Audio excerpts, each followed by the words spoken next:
much of what our students are currently doing is actually preparing for this world already. It's now just going to be a matter of taking it a step forward and getting it into the headset for people to experience. So, first question is what do you do, or where do you start? They have a projector. So there are a number of different headsets that you guys can go out and purchase currently. You've got your tethered headsets, which are what you see up here, Oculus. You got your HTC Vive, your PSVR, right? Then you've got your untethered, which are going to rely more on like your cell phones. So Gear VR, Google Cardboard, the Google Daydream. Okay. So what we're going to really focus more on are the tethered versions. They're going to be more of the high-end VR experiences, and a lot of it has to do with the tech specs that go into what make a VR experience feel natural and real for us, because our eyes pick up on a lot. And when things are off, we know very, very quickly. How many of you, just out of curiosity, how many of you have actually had a VR headset on? Wow, that's awesome. Okay. How many of you have used a Vive? Okay. An Oculus? How about Gear VR? Some of you? Okay, so it's kind of a mixed bag. Google Cardboard? Anything like that? Yeah, a mix. Okay. Obviously, the technology is constantly evolving, so it seems like, as soon as you get one handled, someone else comes out with something even more interesting, which is also, it's the fun and the scary bit to it. All right, so for the tethered HDMs, whatever direction you look on the screen, your face is going to follow. Video sent to a console computer via HDMI cable.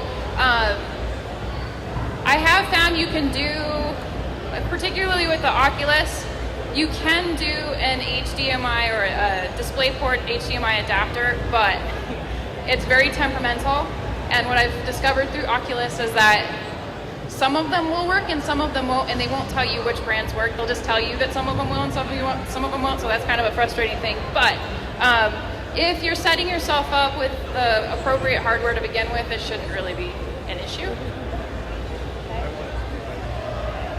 All right, so let's talk a little bit. You guys can kind of see that, right? Talk a little bit about how VR actually works. So there are lenses placed between your eyes that we can adjust depending upon the location of your eyes or the distance between your eyes.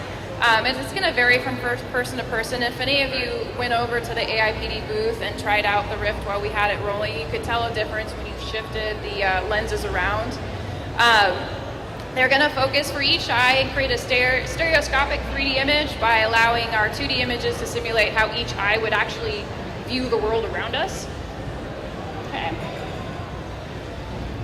In terms of field of view, most of the high-end headsets are going to be somewhere between 100 and 110 degrees in terms of field of view, which is pretty good. You wouldn't need a 360 field of view because it's just expensive to in terms of computation time, and we just don't need it. So to get the experience out of that. Now, frame rates. Frame rates are the big thing that you guys want to be conscious of, because that is what bumps you from a pleasurable VR experience to a not so pleasurable VR experience. So how many of you have been in a headset and had to find the nearest trash can when you were done? A couple of you, so maybe some that don't want to admit it. A lot of that has to do with the frame rates. So for an Oculus or an HTC Vive, part of the reason why they're so good is they're running at least 90 frames, which is awesome. In the PSVR, who has the PSVR? Anybody? Okay. That's going to actually run at 120, which is pretty good. But the PSVR is also going to use a single lens rather than two. So it kind of balances itself out. Now, where you get into questionable territory is when you're in the 60 frames and lower. That's when things start to disconnect for us and we get nauseous. So if you're in a Gear VR or Google Cardboard, you're going to find right away on some applications that it's just too much, and it's because our eyes aren't catching up with the refresh rate. We actually had a student bring a Gear VR to class for us to demo in class, and he decided to put a roller coaster application on it. You guys ever experienced those? I don't get nauseous very easily, but I would say in about 2 minutes, I didn't tell the students this, but I was looking for the nearest trash can because I wasn't really sure if I was going to make it. So these are a much better experience if you're looking to keep yourself from getting nauseous. So Oculus specifically is going to use a frame rate of 90. It's going to globally refresh rather than do line scanning. It's also allowing for low resistance, which means that the panels are going to display an image for only 2 milliseconds each frame. So the importance of that, or knowing that, really has to do with that sickness factor. The combination of the high refresh rate, global refresh, low persistence, the user's not going to get sick, right? So then it leads to happy experiences, which is what we want. Head tracking. All right, so when you wear a VR headset, the picture in front of you is going to shift as you move your head. It's called 6 degrees of freedom. Tracks your head in an XYZ axis, right? Head tracking needs to be low latency to be effective. So it's one of the biggest advantages of things like Oculus and Vive over a mobile VR or a cardboard. Okay. The sensors, the head tracking sensors. Constellation sensor cameras are what we use for the Oculus. It's going to consist of external infrared tracking sensors that optically track the VR device. It's fitted with a series of LED lights on the inside of it that blink to a specific pattern. So by knowing the configuration of those lights and the object in the pattern, the system can determine precise position of the device with very great accuracy and almost no latency and no lag time, which is nice. Okay. When you are using more than one tracking device, it will allow you to use, so these are our tracking devices up here. You can see kind of in front. When we're utilizing more than one, now when you go out and you purchase an Oculus, you're going to get one tracking device. Okay. How many of you have done the previous generation of the Oculus? Yeah? And have you tried the newer generations yet? Okay, so I would say up until this point, Vive has kind of had the market with regard to the VR experience. I've gone through both of them. The new setup with the Oculus is rivaling that now, and in large part because of the hand controllers make a huge difference in sort of the tactile control that we expect to experience when we're in a virtual set. The other thing that's really nice about the Oculus that for me is a little cumbersome with the Vive is the Vive has the sensors up top, right? And you have to either tripod them or maybe hang them from a wall. There's a fairly decent amount of setup that goes into it, and they can be somewhat temperamental. I've actually found these to be really easy to set up. The setup that I was doing right before the presentation was probably the most trouble I've had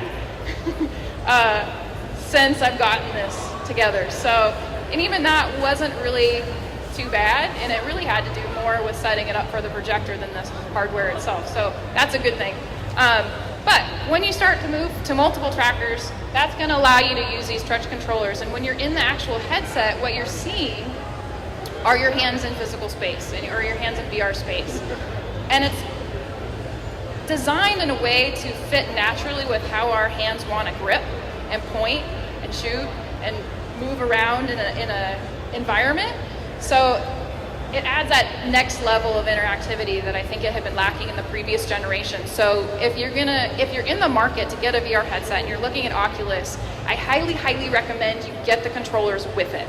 Don't rely on the Xbox controller. You can actually do that. Part of the reason why they include that somewhat has to do with their relationship with Microsoft, and then the other part of it has to do with the games that have been developed were really generated for that type of controller. And as the technology continues to evolve, I think we're going to start to see things that are going to be much more useful towards this. But it'll get you a long way. I think the controllers to buy a set separate from the Oculus is about $99, so they're not terrible.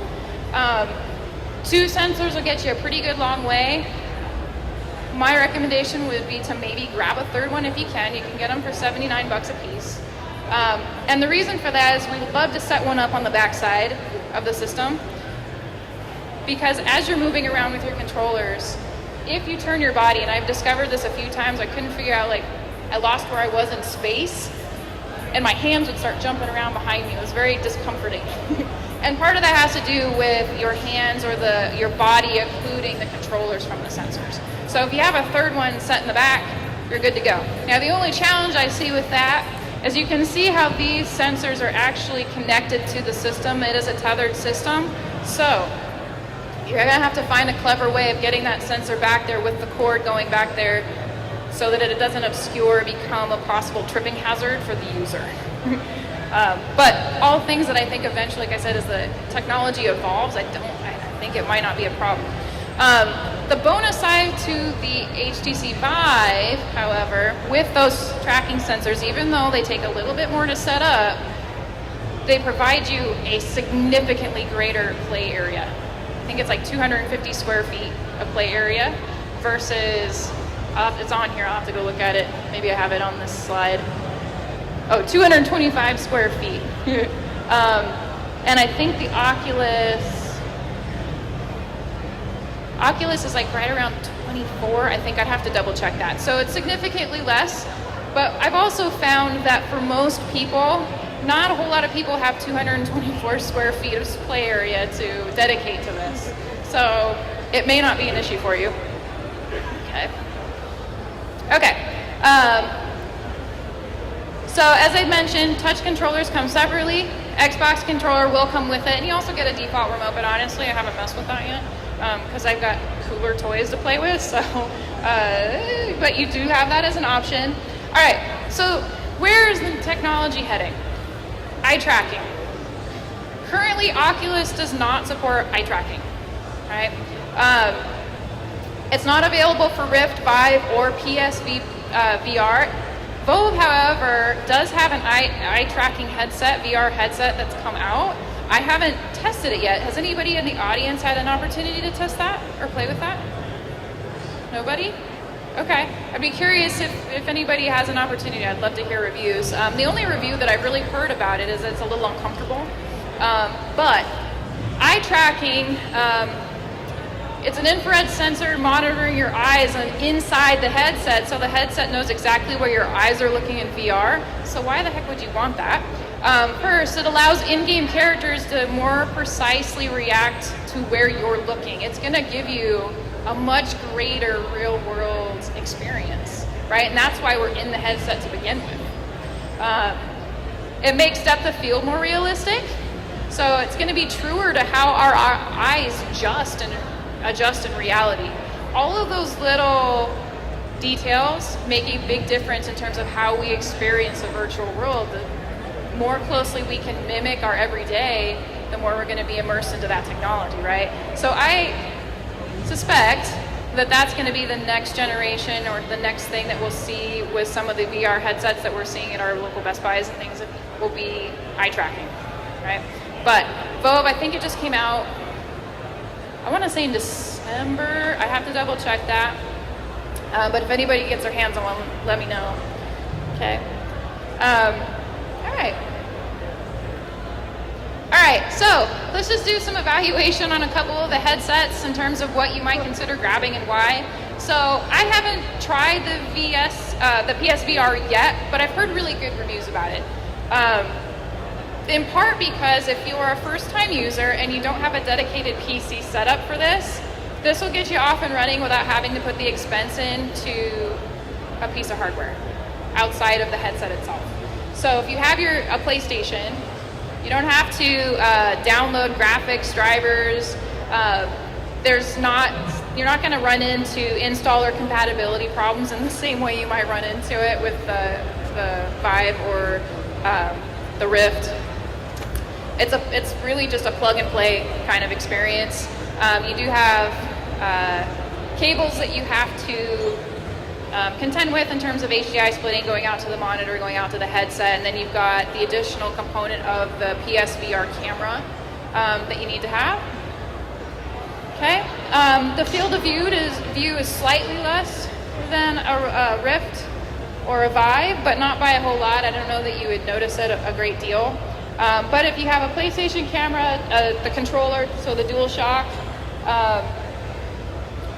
you're off and running. It's about 400 bucks, right? So not too bad to get your foot in the door with a more high-end system. Okay. All right, so HTC, as many of you are familiar with, it is PC-based, and you need, something pretty hefty to run it.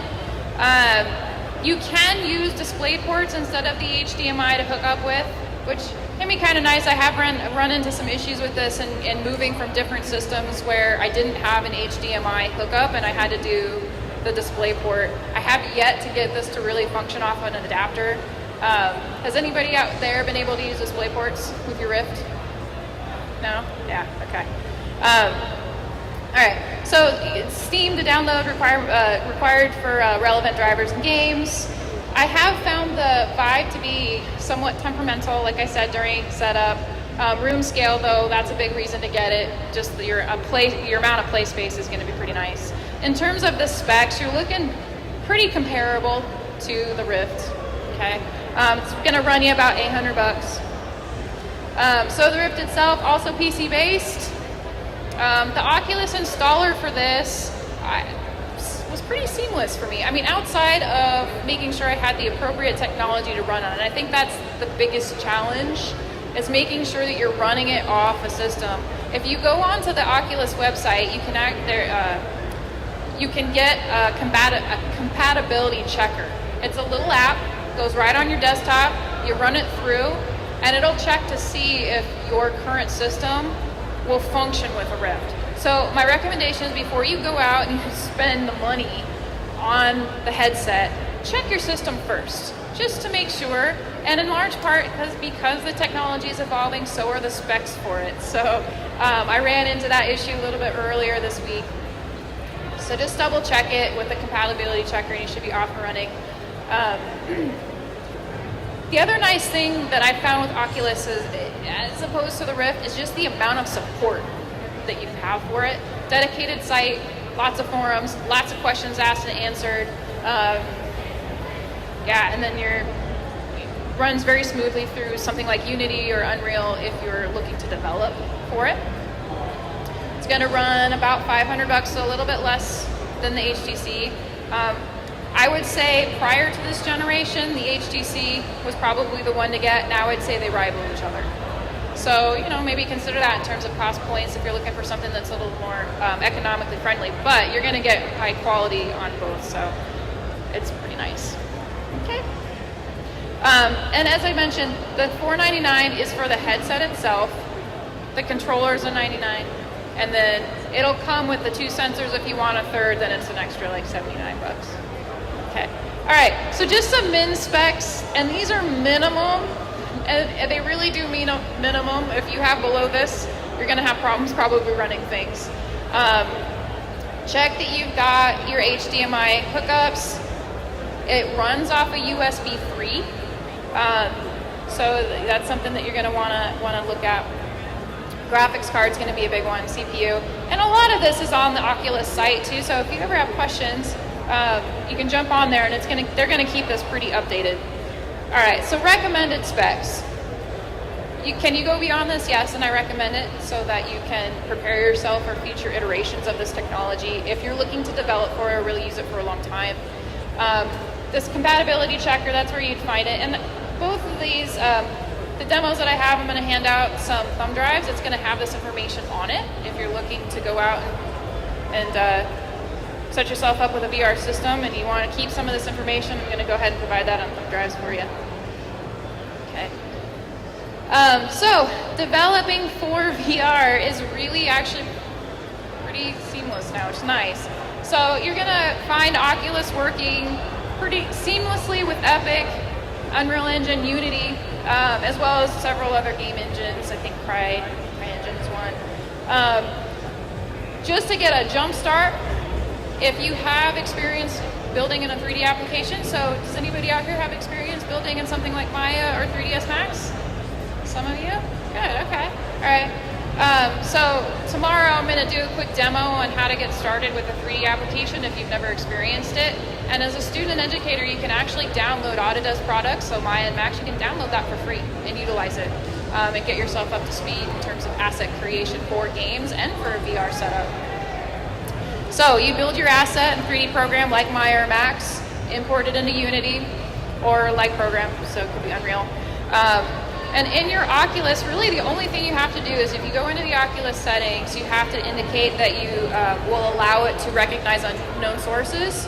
In your Unity setup, check on VR support, and then you're off and running. Now obviously there's going to be more into it in terms of setting your assets up for low poly modeling so that you're working with frame rates, going in and doing your lighting and your texturing and your camera setup, but that's all stuff that we can talk about at a later date, and actually those are a lot of things that we cover in our programs. So, all right, so why don't we give it a shot? So what I'd like to do is have someone come up who hasn't experienced, anybody new to a VR headset altogether? Entirely new. Raise your hands. All right, someone want to come up? Pop on up. All right.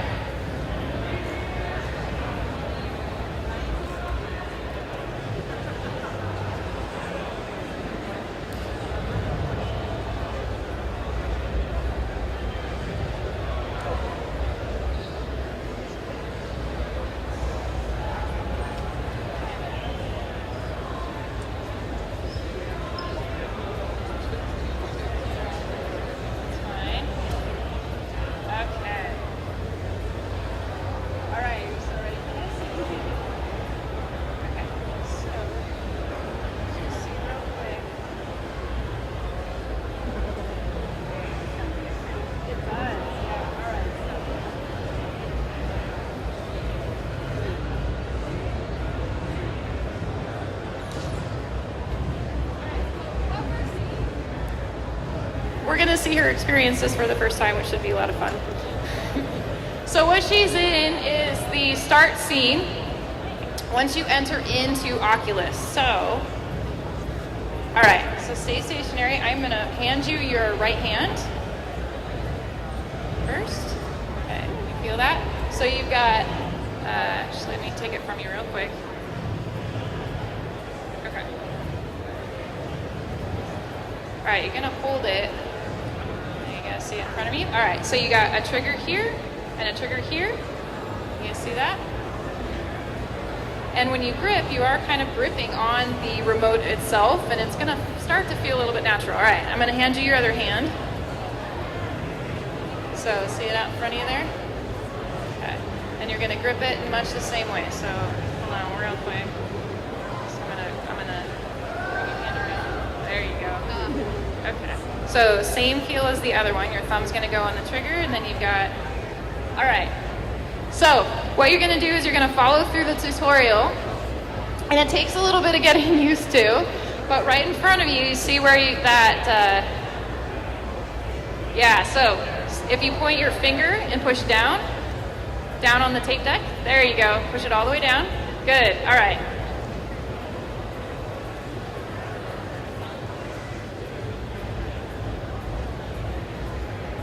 Give it a second.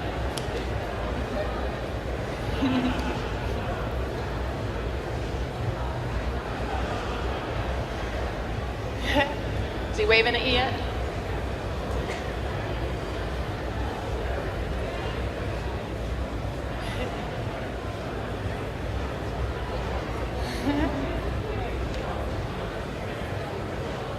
So what he'll do is he'll come out and he's going to give you some commands or some things that he wants you to do, and you have to kind of follow his direction. So reach out, you're going to reach out and grab it, and you're going to grab the controller much like you would grab the disc. So a single hand.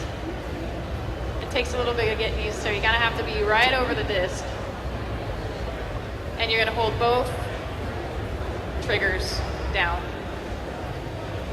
Release your hand and hold both triggers down. It feels a little funky, right?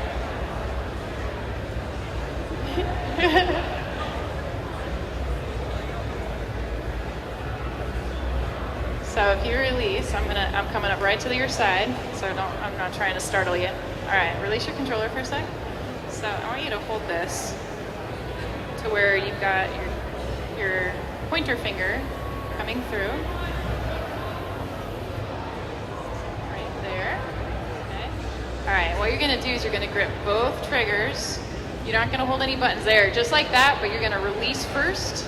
Release your hand so that your whole hand opens up. Now grab. There you go. Woohoo! All right, stick in, there you go.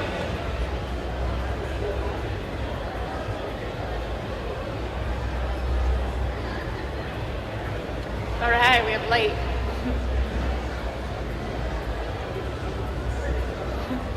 All right, test 2. Let's see if you remembered it. So release your hands so that their fingers are out. Now grab. There you go. Now shift to your left.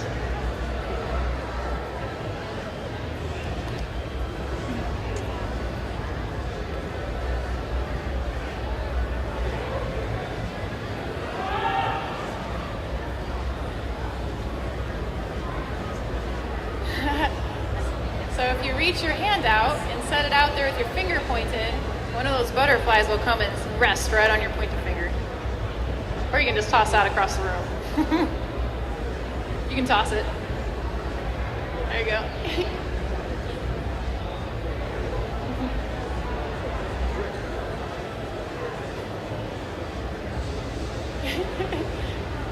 So just like in real life, if you want to set it down, release off your controller. There you go.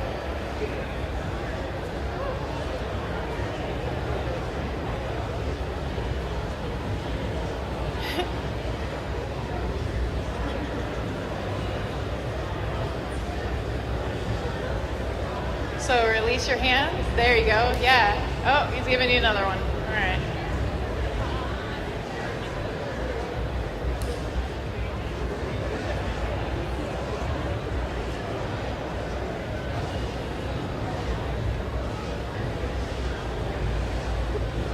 After a while, the butterflies will start pestering. All right, more things to grab. So you see the musical instruments that it created? Why don't you grab one of those? It's on the, where you put the disc to begin with. That's right, see them? Ooh. Right to your left, where you inserted the disc, right on top there. See those musical instruments? Yeah, there you go. Release the disc and grab one of those bad boys.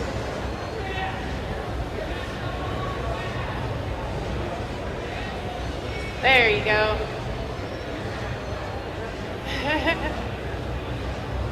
Now the other thing that she's experiencing that you guys unfortunately aren't experiencing is the 3D audio.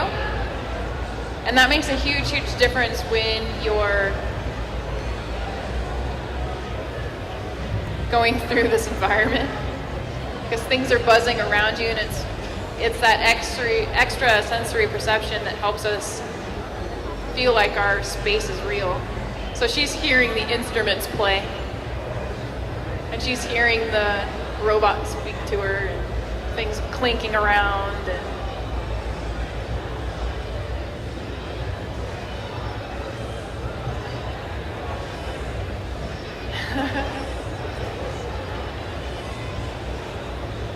all right, pick your poison. And what's fun about these environments too is that they're all very highly interactive. So if she wanted to, she could pick up the soda cans around her and start tossing them and punching buttons. And although they do, in just like in most games, they try to give you some directive in terms of what they want you to do next.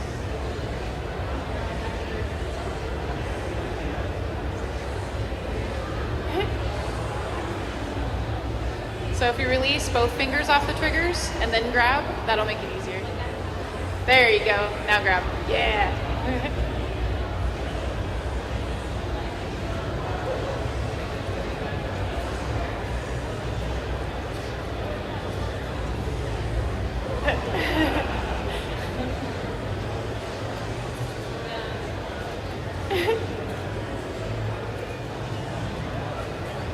So if you get those other two he gave you, eventually what'll happen is he'll give you kind of the golden disc that'll get you through this sort of intro, and it'll bust you into the library that you can then buy apps and things. So why don't you push one of those new ones into the slot. Or toss them around the room. It works too.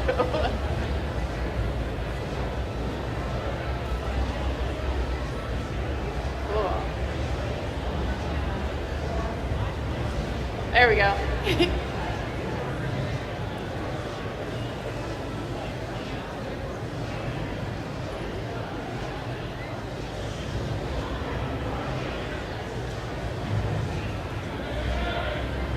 So look to your left. So every time you put a disc in, it's going to give you something new to experience. So if you grab one of those and pull on the cords, there you go. Now pull on the cord on the one that you just grabbed.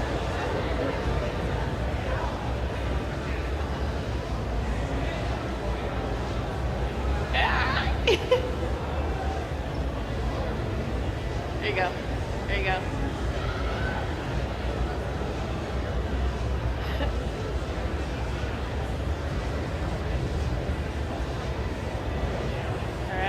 That's your last one, so why don't you go ahead and grab that disc, the yellow one that's in front of you.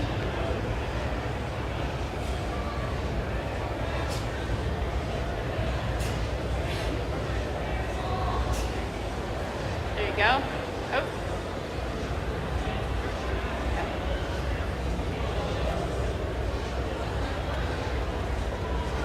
All right, I'm gonna walk up next to you. I'm gonna grab your controllers. Once I have those, then you can carefully take your headset off, and we'll let one other person give it a shot. What do you think? What do you think? It was a lot of fun. I couldn't get the hang of grabbing things, so because I didn't know what those controllers really would look like. And, yeah, it definitely takes. And when you, I'm sort of throwing you on the spot, but when you step through Oculus for the first time, it does give you a controller tutorial, which you didn't get. So you did pretty darn good considering. So nice job. Thank you. Thank you. Yeah.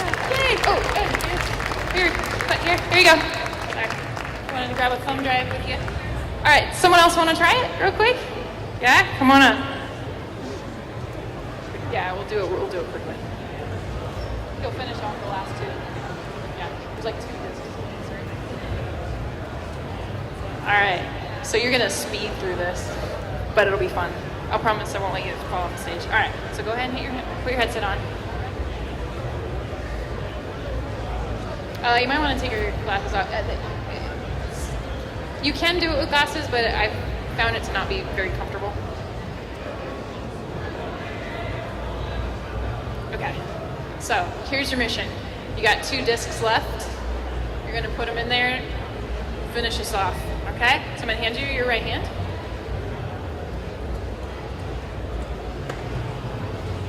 Do your left hand. So there you go. So you got 2 triggers. You feel them? There you go. Yeah, that's how you grip right there. You got it. You're natural. So that one is a good one to grab. Good.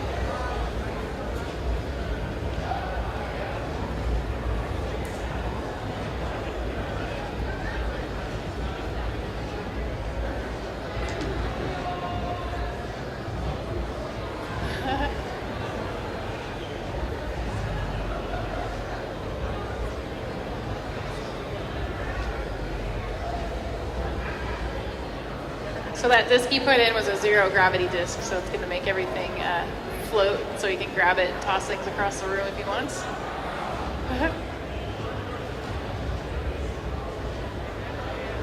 All right.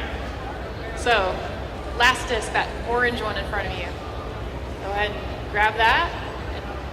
You'll have to remove the other one first. There you go. Oh.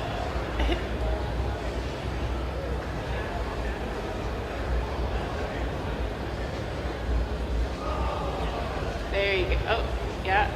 There you go.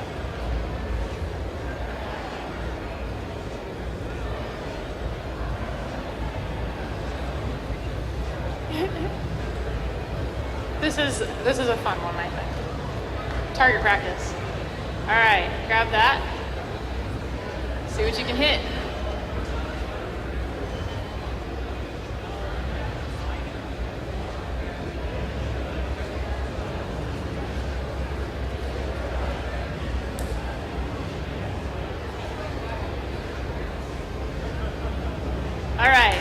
as you put that down, he's gonna give you your last disc. So let him generate that last one. That's your magic disc that's gonna get you to the library. Go ahead and remove the old one, put that one in.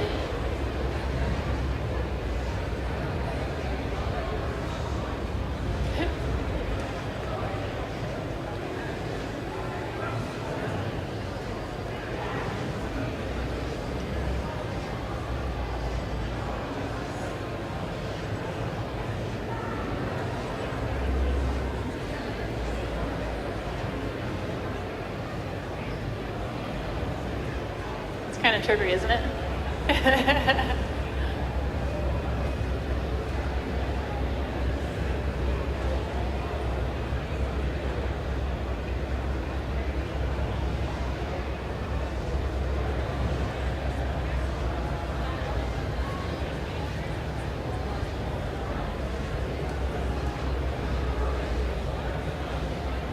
So it looks, it doesn't look that spectacular on a flat monitor like this. When you have it on your head, makes a big difference. All right, thank you. I'm going to come grab your controllers. And